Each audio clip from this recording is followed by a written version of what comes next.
저는 사실 오늘 새벽에 양승태 전 대법원장님께서 구속이 되셔서 거기 많은 기자분들이 가셨을 거라고 생각하고 이렇게 많이 계실 줄 몰랐다가 굉장히 사실 당황을 많이 했습니다. 네. 사실 제가 병원에 갔다 급히 오느라고 제대로 준비한 건 없고요. 어제 이제 갑자기 선고 난 것을 보고 갑자기 저녁 뉴스를 4군데 정도 인터뷰를 하게 됐었고요. 그때 준비를 했던 자료들을 가지고 있는 것이고요.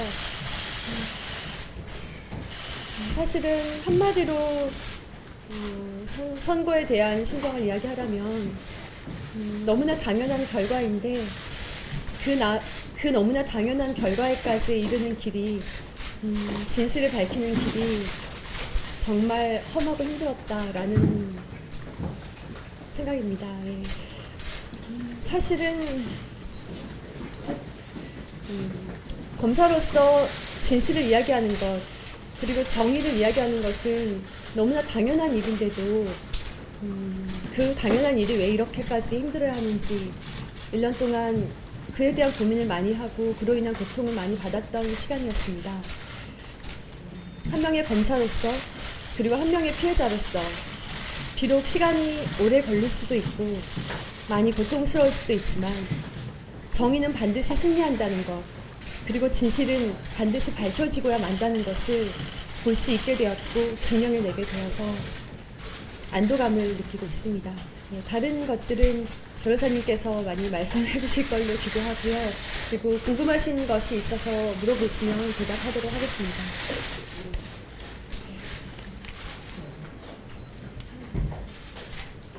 그래요? 네.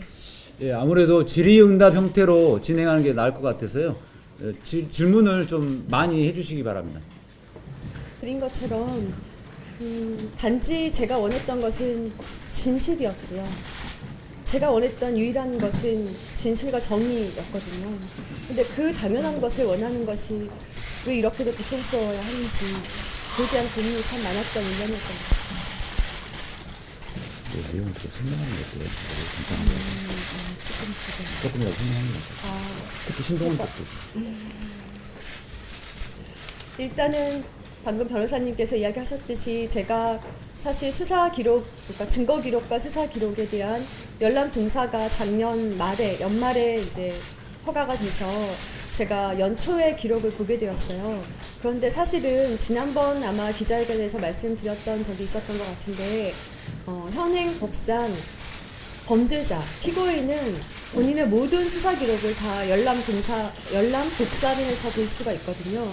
그런데 피해자는 이제까지는 형사소송법상 피해자에 대해서 열람 등사권이 명백히 규정되어 있음에도 불구하고 피해자에게 본인 조서 외에는 수사 기록을 전혀 보여주지 않았어요. 그래서 피해자는 본인 진실 외에는 다른 사람이 어떻게 진실을 했는지 그리고 수사가 어떻게 진행되었는지를 전혀 알 수 없었기 때문에 어떤 유죄를 입증해내는 것에 큰 도움이나 역할이 되지 못했던 것이 현실이었습니다. 그런데 어떤 이유에서인지 법원에서 피해자인 저에게 실질적 지난번에 말씀드렸지만 형사소송법상 직권남용죄는 국가적 법익이기 때문에 개인적 법익이 아닙니다. 그래서 법률상으로는 제가 피해자가 아님에도 법원에서 제가 실질적인 피해자라는 것을 인정을 해주셨고 그런 이유로 기록을 열람 등사 복사를 해서 제가 볼 수 있었습니다.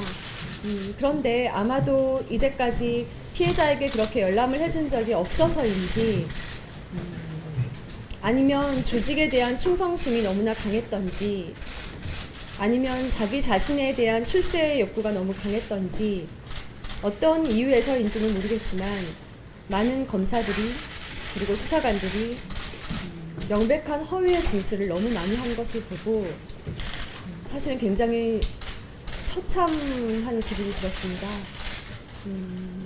굉장히 많은 사건을 수사했다고 생각하고 있고 굉장히 많은 사건을 봐왔고 그 많은 사건에서 허위 진술하는 사람들을 그렇게 많이 봐왔지만 저는 검사라는 사람들이 그리고 수사관이라는 사람들이 그렇게 새빨간 거짓말을 아무렇지도 않게 할 수 있다는 것에 사실은 충격을 받았던 것 같습니다.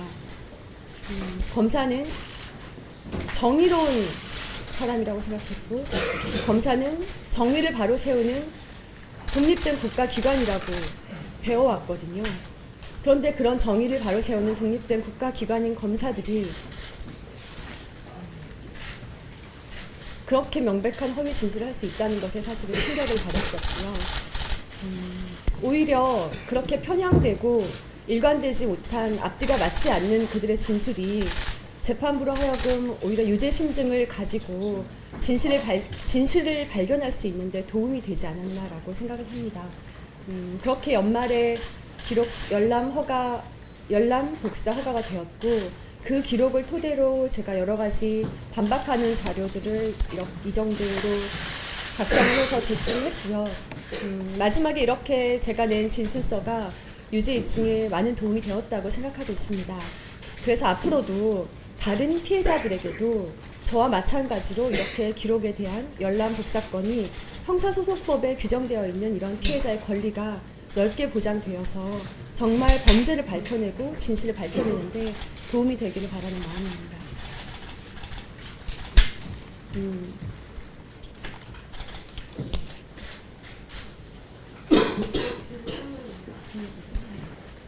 그 말씀하신 대로 검찰의 조직 자체의 변화는 사실 1년 동안 크게 변한 건 없는 것 같은데, 지금도 조직 안에서 사실 말하지 못하는 피해자들이 많다고 생각을 하거든요.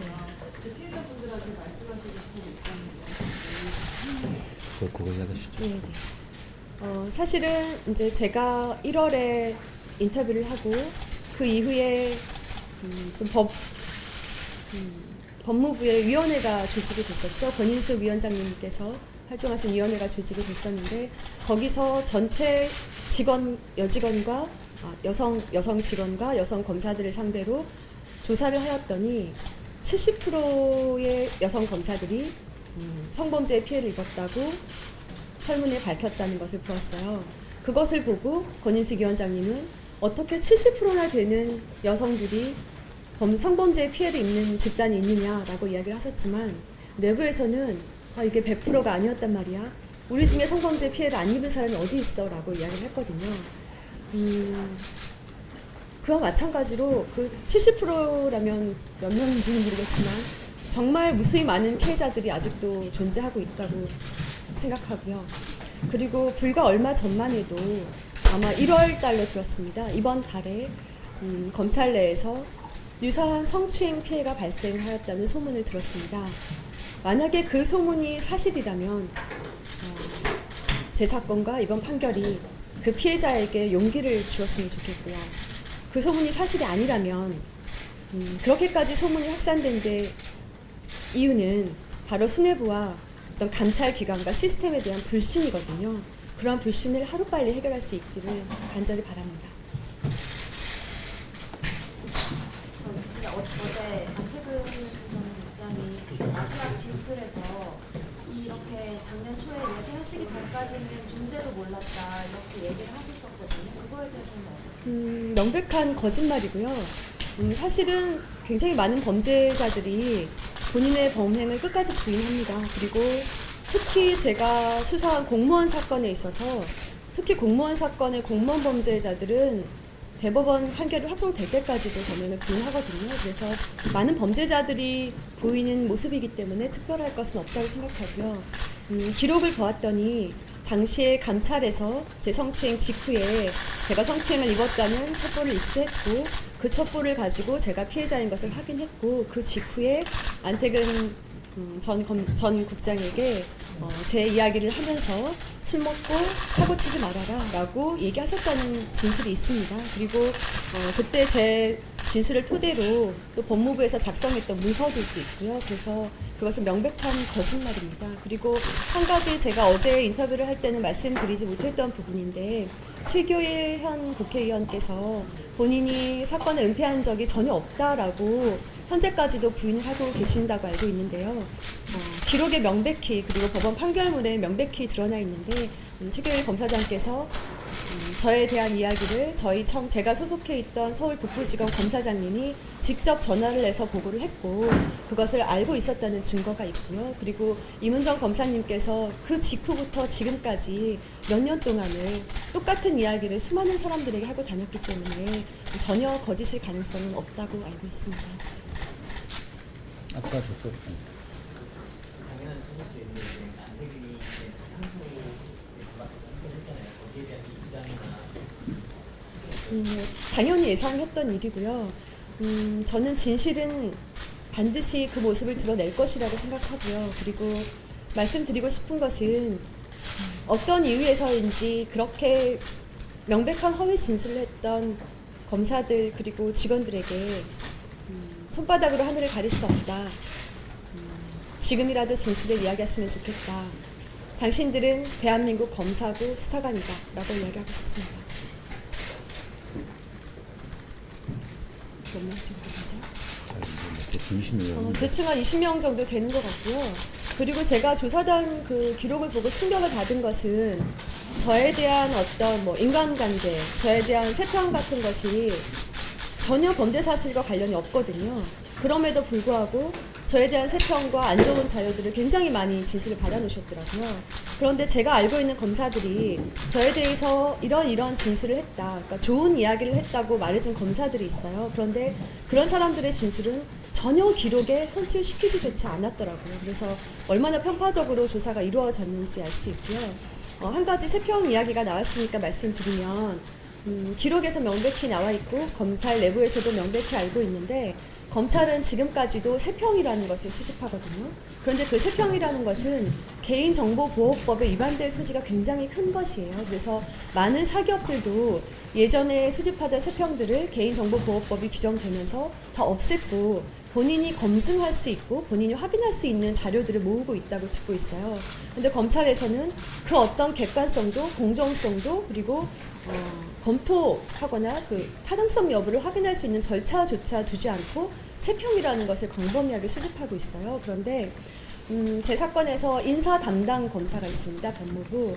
그 법무부 인사 담당 검사 이야기는 제가 세평이 나빴기 때문에 통영으로 보낼 수밖에 없었다라고 일관되게 주장하고 있고 그것을 검찰에 굉장히 많이 퍼뜨렸다고 들었어요. 그런데 조사단에서 확인한 결과 저에 대해서 작성된 공식 세평 자체가 없었습니다.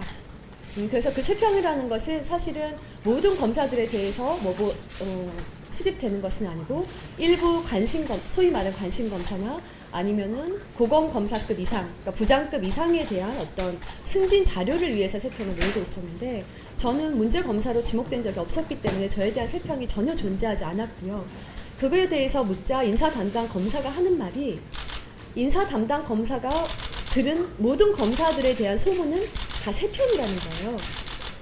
너무 어이가 없었거든요. 본인이 절대 권력자도 아니고 그런 소문들이 사실이라는 보장도 없는데 검사들에 대해서 들은 모든 정보는 세평이라는 그 검사의 그 오만함에 일단 놀랐고요.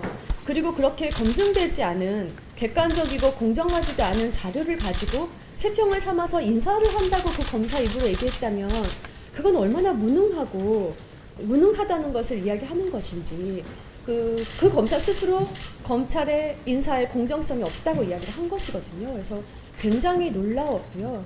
그런데 왜 도대체 조사단에서는 그것이 세평이 아니다라고 해버리면 되는 것을 그 많은 검사들을 상대로 저에 대한 정보를 수집하였는지 사실 이해가 되지 않는 부분이고요. 그리고 그렇게 정보를 수집하려면 그 역시 공정성과 객관성을 가지고 수집을 했어야 되는데 굉장히 대상 선정이 편파적으로 선정이 되었어요. 그러니까 소위 검찰에서 이런 말씀 드리기는 뭐하지만 별명이 바보형, 미친 개 이런 부장님들이 계시거든요. 그런 분들을 상대로 제 세평을 수집한 이유를 알지 못하겠고요. 그분들이 정말 악의적으로 없는 말을 지어서 저에 대한 세평을 한 것을 다 보고는 사실 참 마음이 아팠습니다. 그리고 아까도 말씀드렸듯이 좋은 이야기를 한 검사들의 진술은 기록에 나와 있지조차 않았고요. 저는 굉장히 편파적이고 조작적인 수사를 했다고 사실은 지금까지도 생각을 하고 있습니다. 또 이제 인사 담당 검사의 주장은 제가 평점이 낮기 때문에 그런 인사를 할 수밖에 없었다라고 주장을 하는데요. 저보다 평점이 더 낮은 검사들도 다 지망지 내에서 이동을 하였거든요. 그래서 말이 안 되는 것이고, 한 가지 말씀드리자면 저는 실적이 굉장히 좋았습니다. 검찰은 소위 말하는 성적표를 매달 작성을 하거든요. 월간 업무보고 자료라고 하는데 뭐 구속 한 명에 플러스 3점, 인지 한 명에 플러스 1점, 무죄에 마이너스 1점 이런 식으로 수치화돼서 전부 성적표를 작성을 해요. 거의 모든 청에서 모든 검사들을 상대로. 그 성적표가 정말로 객관적인 검사의 실적을 보여주는 자료라고 생각하는데요. 그 성적표상 제 실적은 항상 상위였거든요. 그런데 이번에 보았더니 제 평점은 낮았다고 하더라고요. 그렇다면 검찰에서 도대체 평점을 어떻게 매기는지 것인지, 검찰에서 평점을 매기고 그걸로 등수를 정하는 것이라면 그야말로 객관적이어야 하지 않나요? 그런데 그 평점이라는 것은 실적과 무관하게 그냥 주관적으로 관리자, 그러니까 부장, 차장급이 본인 개인의 주관대로 매기는 거예요. 물론 어떤 분은 객관적으로 매길 수도 있지만 어떤 분은 지극히 주관적으로 매길 수도 있는 것이거든요. 저는 제가 2010년경에 그 성추행 당시에 서울 북부지검 특수부에서 근무를 하고 있었어요.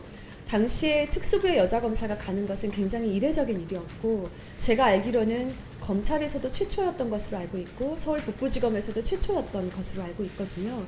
그런데 뭐 기사를 확인했더니 검찰 최초로 내가 특수부 여검사였다 하신 분이 계셔서, 근데 그분의 이제 그 배치표를 확인해 봤는데 너무 오래된 배치표여서 확인이 안 되더라고요. 그래서 확인되지 않지만 당시는 제가 최초의 특수부 여검사로 알려져 있었고, 최초로 특수부를 가기까지는 굉장히 실적이 좋았고 굉장히 열심히 일을 했습니다. 그런데 제가 당시에 특수부의 말석 검사였고, 그런 평점이 대부분 말석 검사인 경우는 최하 평점을 받거든요. 석순대로 대치로 받고 뭐 약간의 예외가 있을 수는 있겠죠. 그런 이유라든지 아니면 제가 그 이후에 육아휴직을 했었는데, 얼마 전에 박상기 법무부 장관님께서 인터뷰하신 것을 보았더니 여검사들의 평점이 굉장히 낮아서 그 이유를 확인해 보았더니 육아휴직을 한 경우에 평점이 낮다고 하더라라고 말씀하신 것을 보았거든요. 그렇다면 제가 특수부 말석이었고, 당시에 제가 특수부에서 청목회 수사라는 수사를 했었는데요. 그 당시에 제가 약간 윗분들의 부당한 지시에 따르지 않은 것이 있었습니다. 부당한 지시를 하셨고, 이런 것을 시키면 제가 사표를 내겠다고 했던 적도 있고요. 그래서 제가 부당한 지시에 따르지 않았거나 육아휴직을 했다는 이유로 평점을 낮게 줘놓고서는 그 평점을 이유로 실력 없는 검사다라고 이야기하는 것은 절대로 받아들일 수가 없습니다. 저는 검찰에 간곡히 부탁드리고 싶습니다. 검사들의 평점을 매기실 거면 객관적이고 공정하게 매기셨으면 좋겠습니다. 그리고 제가 인터뷰를 하거나 다른 곳에서 얘기를 할 때 법무부 장관 표창을 두 번 받았다.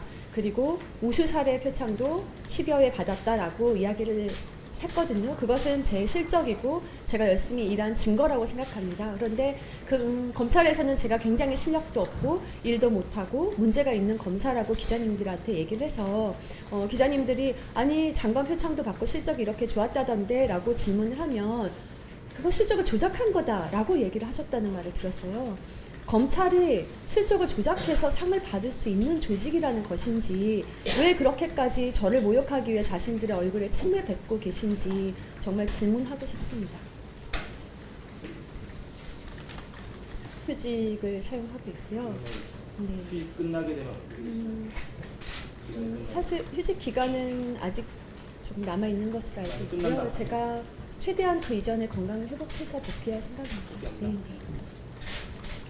어제도 말씀드렸듯이 제 장래 희망 그리고 미래 계획은 여전히 정의로운 검사입니다.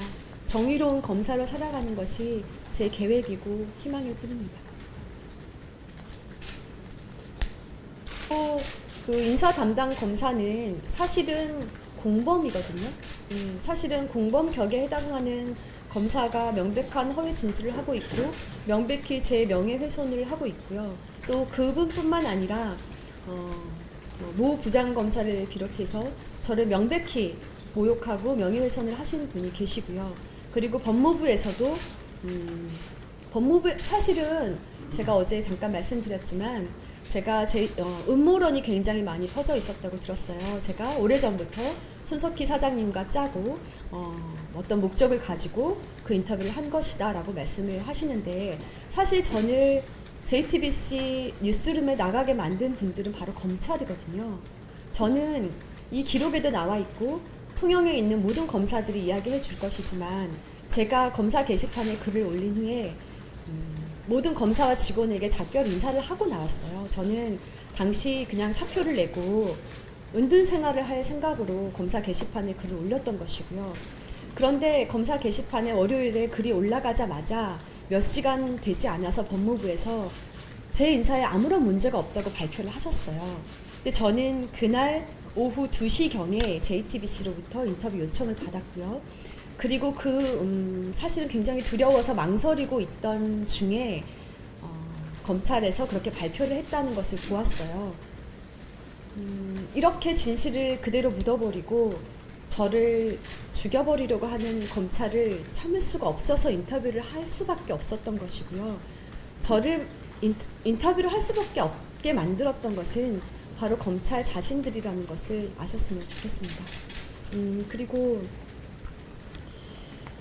있었는데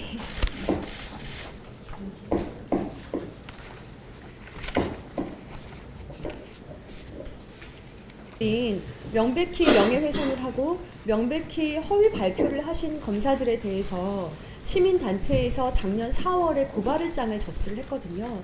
그런데 아직 수사 개시조차 하지 않고 있습니다. 사실은 아까 말씀드렸듯이 현재까지도 유사한 성범죄가 발생하고 있음에도 피해자들은 입을 열 수가 없거든요.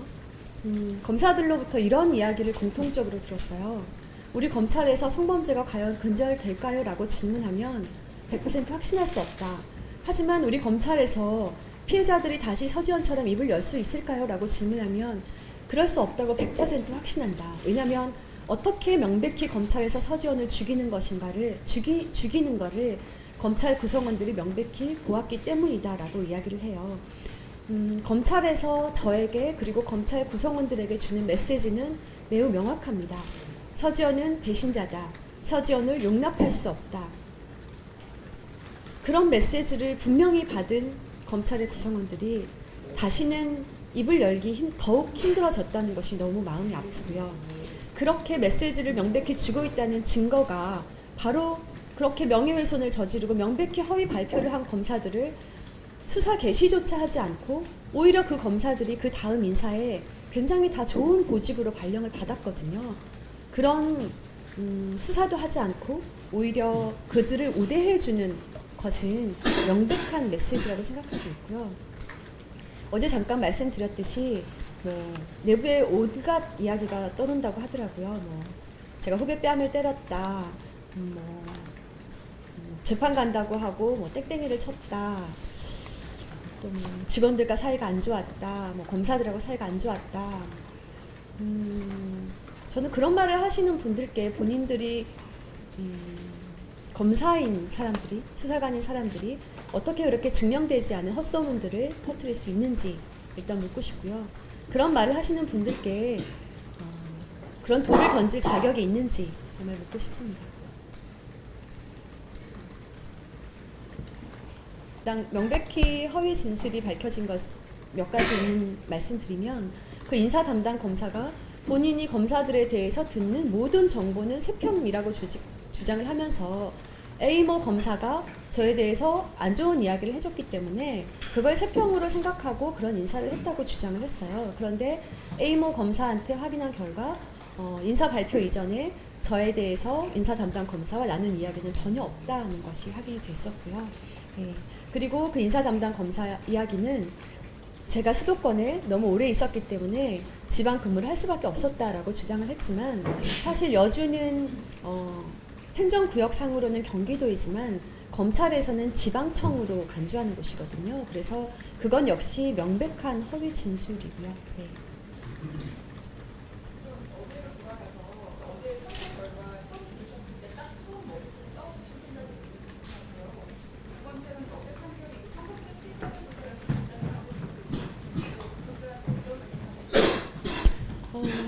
네, 가장 먼저 떠오른 생각은 역시 진실은 이길 수밖에 없다. 세상에서 가장 강한 힘은 진실의 힘이다라는 생각이었고요. 정말 이 판결이 기존의 그리고 앞으로의 가해자들에게 엄중한 경고가 되고, 그리고 지금 이 순간에도 너무나 많은 고통을 받고 있는 피해자들에게 용기와 위안이 되기를 바랍니다.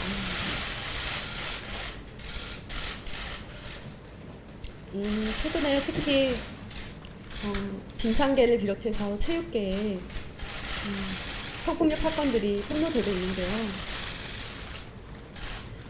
제 사건 직후 이문정 부장님께서 그렇게 얘기하셨어요. 모두가 다 알고 있던 사실인데 왜 이렇게 화들짝 놀라는 척하느냐. 똑같은 이야기를 하고 싶어요. 사실 모두가 다 알고 있었던 이야기 아닌가요? 체육계뿐만 아니라 문화계, 정치계, 법조계 그 모든 분야에서 성범죄가 이제까지 너무나 만연해 있었던 것이 사실이고요. 제가 성범죄 피해를 이야기했을 때, 그리고 다른 미투 피해자들이 미투를 외쳤을 때 사회에서는 저희를 이상한 사람 취급을 하였어요. 그런데 미투가 이야기하는 것은 특별한 것이 아니거든요. 피해자를 특별 우대를 해달라는 것도 아니고 특별한 권리를 보장해달라고 하는 것도 아니에요. 그저 더 이상 성범죄를 저지르지 말아라. 가해자를 제대로 처벌해라. 피해자를 제대로 보호해라. 라는 것이 미투가 이야기하는 것이거든요. 그런데도 마치 엄청난 잘못된 이야기를 하는 것처럼, 엄청난 특별한 이야기를 하는 것처럼 이 사회가 받아들이는 것이 저는 오히려 놀라웠어요. 성범죄는 없어져야 합니다. 그리고 성범죄 범죄자들은 제대로 처벌을 받아야 합니다. 피해자들은 제대로 보호를 받아야 됩니다. 그것이 미투가 하는 이야기고 제가 하고 싶은 이야기입니다. 그리고 어제 잠깐 말씀드렸듯이 저는 미투의 성공은 검찰의 개혁에 있다고 생각합니다. 이렇게 성범죄가 만연하고 성범죄에 대해서 관대하고 성범죄를 조직적으로 은폐하고 그 피해자를 조직적으로 괴롭혀온 이런 검찰이 지속되는 한은 미투는 성공할 수 없다고 생각합니다. 검찰에서 이렇게 만연했던 성범죄, 그리고 그것을 은폐했던 조직 문화, 공정하지 못했던 인사 관행, 이런 것이 이 사건으로 인해서 드러났는데요. 저는 이것은 정말 작은 바늘 구멍을 통해서 극히 검찰의 일부분만 바라본 것이라고 생각하거든요. 정말 이제 그 문을 열어 젖히고 검찰 개혁을 해야 될 때라고 생각하고요. 이번 수사와 재판에서 보여주었듯이 검찰은 자정 능력이 전혀 없습니다. 이번 일을 계기로 얼마나 공수처가 필요한지 역설적으로 보여주는 것이라고 생각하고 있습니다. 사실 제가 정말 처음 입을 연 것은 제 일이 검찰 개혁의 출발점이 되기를 바랬던 것이거든요. 그런데 오히려 제 사건의 수사와 재판 과정은 검찰은 개혁될 수 없는 조직이다라는 것을 보여준 것에 불과했습니다. 정말 검찰, 정의로운 검찰, 국민의 사랑을 받는, 사랑과 신뢰를 받는 검찰을 위해서 입을 열었는데 이렇게 거대한 검찰의 힘만 다시 확인하고 끝나는 것이 아닌지 두려움도 컸습니다. 이 판결이야말로 검찰을 개혁해야 되는 출발점이 되어야 된다고 생각하고요. 사실은 내부 개혁에 맡겨서 성공한 개혁은 전혀 없습니다. 네. 외부의 개혁이 필요하다고 생각하고요. 그 방법 중에 하나가 한시적으로 일지라도 공수처 도입이라고 생각합니다. 검찰에서 검찰 자신을 수사하는 한은 결코 진실을 밝힐 수도 정의를 세울 수도 없다는 것을 잘 보여주고 있고요. 사실 검찰에서 저를 싫어하는 이유 중에 하나가 안태근 전 검사장은 현재는 전 검사장이지만 아직까지 그 소위 라인들이 검찰에서는 주류로 역할을 하고 있거든요. 국정농단 수사에서 밝혀졌듯이 우병우의 오른팔이 안태근 검사장이었고 그 안태근 검사장이 해온 행위들은 이루 말할 수 없이 많은 것으로 알고 있습니다. 사실 이 제 사건은 극히 일부분이 밝혀진 것에 불과하고요. 오늘 양승태 전 대법원장님께서 구속이 되셨는데 사실 검찰의 양승태 같은 역할을 하신 분이 바로 안태근 전 검사장님이셨거든요. 그래서 검찰 정말 그렇게 말씀드리고 싶어요. 검찰에서 아까 말씀드리다 말았는데 검찰에서 저를 싫어하는 이유 중에 하나가 주류가 아직도 우병우 안태근 라인이기 때문이고 두 번째 이유는 사실 국정농단이 터졌을 때 개혁 1순위로 검찰이 꼽혔었거든요. 모든 분들이 기억하시리라고 생각합니다. 그런데 지금 그 누구도 검찰 개혁을 이야기하지 않아요. 사법 개혁을 이야기하고 법원이 비리의 온상이고 법원이 개혁해야 될 대상이라고 이야기를 하거든요. 지금 검찰은 검찰 개혁 이야기가 들어간 것이 너무나 흡족스럽고 이렇게 법원 개혁으로 관심을 돌린 것이 너무나 만족스럽고 이렇게 전 대법원장을 구속시킬 만큼 우리 검찰이 수사를 잘했다는 것이 참 자랑스러울 텐데 제가 뭐라고 제가 나서서 검찰 멋있지 않다, 검찰 자랑스럽지 않다라고 이야기를 하기 때문에 더더욱 싫어할 수밖에 없다는 것은 충분히 이해하고 있습니다. 하지만 저는 검찰에게 그리고 검사들에게 수사관들에게 직원들에게 이야기하고 싶습니다. 검찰을 진정으로 사랑한다면 그것은 범죄를 덮는 것이 아니라 검찰이 정말 정의로운 검찰로 거듭나기를 바라고 그를 위해서 행동해야 하는 것이라고 말씀드리고 싶습니다. 검찰에서는 제가 검찰에 망신 주었다고 이야기하고 배신자, 조직의 수치라고 이야기하고요. 뭐 기자회견 자리에서 이런 얘기를 하는 게 어떤지 모르겠지만 공공연히 미친년이라고 얘기를 한다고 들었거든요.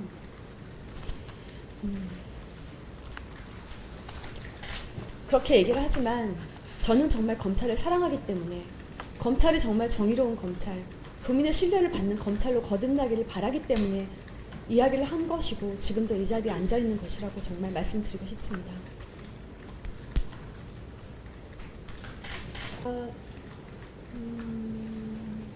일단은 제가 JTBC 인터뷰 이후에는 출근을 하지 않고 있어서 직접적인 괴롭힘을 받고 있지는 않지만요. 내부에서 더 이상 욕할 수 없을 만큼 욕을 하고 있다라고 들었고요.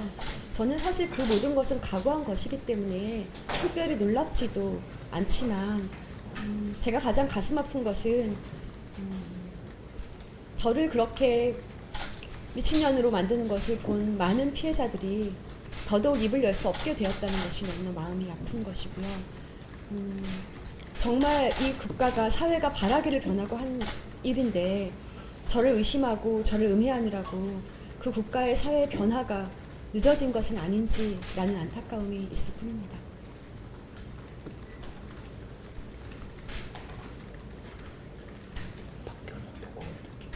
왜냐하면 4월에 시민단체에서 고발을 했으면 벌써 9개월인가요? 그렇게 지났는데도 수사를 개시조차 하지 않고 고발인 조사조차 하지 않고 있다고 들었습니다. 그것은 오히려 검찰에서 범행을 조장하고 은폐하고 있는 것이라고 생각하고 있고요. 그것을 해결할 수 있는 방법을 변호사님과 의논 중에 있습니다. 지금으로서는 경찰에 다시 그분들을 제가 직접 고소하는 방법도 있고요. 아니면은 민사적으로 손해배상을 청구하는 방법도 있고요. 여러 가지 방법이 있다고 보고 있습니다. 그리고 정말 이렇게 피해자들을 입을 열지 못하게 하는 것은 이와 같이 심각한 2차 가해 때문이거든요. 그리고 이런 2차 가해는 이제까지 어느 조직에서나 조직적으로 행해지 않고 조직적으로 피해자 죽이기를 하고 가해자를 옹호해왔던 것이 사실입니다. 사실 지금 빙산계도 다를 바가 없고요.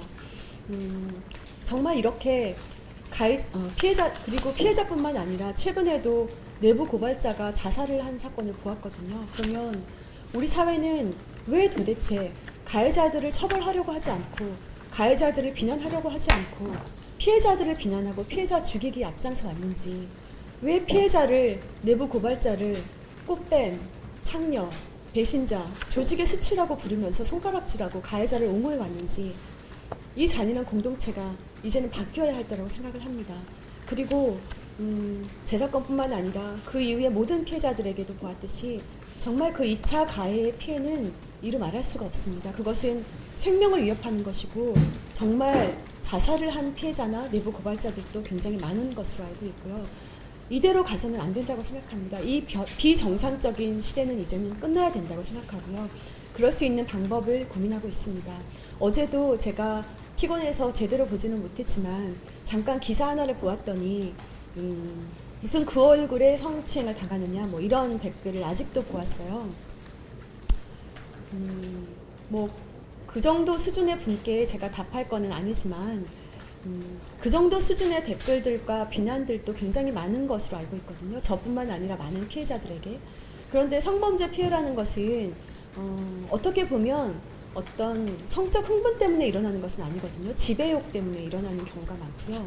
그리고 80대, 90대 여성들도 성범죄 피해를 입는 경우도 굉장히 많아요. 그렇기 때문에 그런 식으로 피해자를 조롱하는 댓글을 다신 분들에게도 앞으로 무사하기 어렵다는 것을 좀 알려드리고 싶고요. 저뿐만 아니라 다른 성범죄 피해자들도 그런 조롱성 댓글이나 음해에 대해서 제대로 대응하지 못하는 것은 사실 이 성범죄 자체를 해결하는 것도 굉장히 버겁기 때문이에요. 그런데 그렇게 힘겨워하는 피해자에게 그것을 더 이상 다툴 여력이 없다는 이유로 이제까지 그런 조롱들이 마치 허락된 듯이 행해져 왔던 것이 사실이고요. 그런 현실이 이제는 바뀌어야 합니다. 그것은 뭐 다른 변호사들과 다른 피해자의 변호사들과 의논을 해서라도 반드시 연대해서 그런 2차 가해를 엄벌할 수 있는 방법을 찾아보도록 할 예정입니다.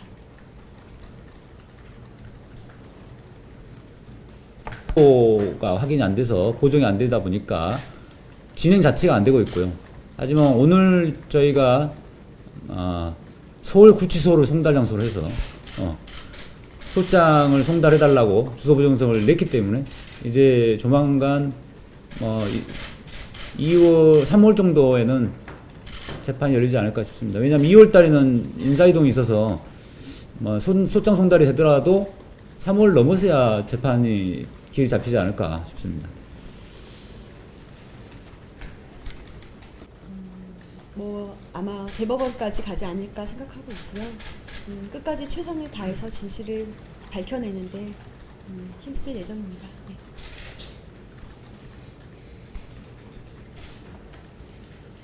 그리고 그냥 여담으로 말씀을 드리면 대한항공 박창진 사무장과 가끔 만나는데요. 뭐 얼마 전에 기사가 나기도 했고 사실 박창진 사무장과 저는 정말 다른 직업을 가지고 성별도 다르고 전혀 다른 일을 겪었지만 조직적으로 죽이기를 한 것은 쌍둥이처럼 똑같다라는 이야기를 어떤 기자분께 들은 적이 있어요. 박창진 사무장은 대한항공에서 조직적으로 또라이를 만들었고 저는 검찰에서 조직적으로 미친년을 만들었거든요. 저는 내부에서 어떤 피해를 이야기한 조직원에게 왜 조직은 이토록 가혹한지 정말 물어보고 싶습니다.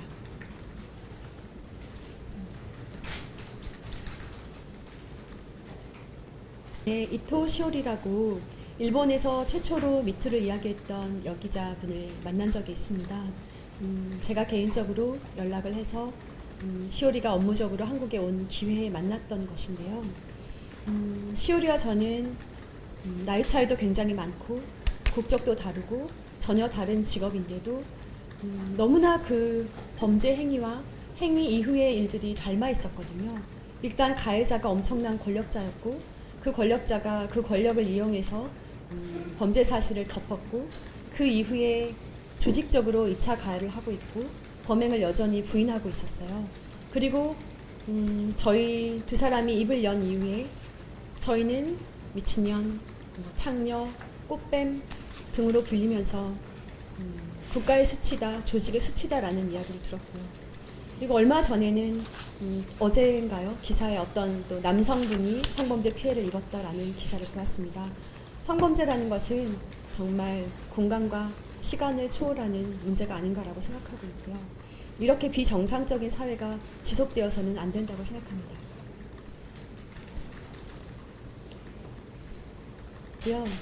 당시 제가 시오리와 만났을 때 약속한 것은 잘 서로 버텨내기로 그리고 행복해지기로 약속을 했었거든요. 우리가 잘 버텨야 다른 피해자들도 용기를 낼 수 있기 때문이었고요.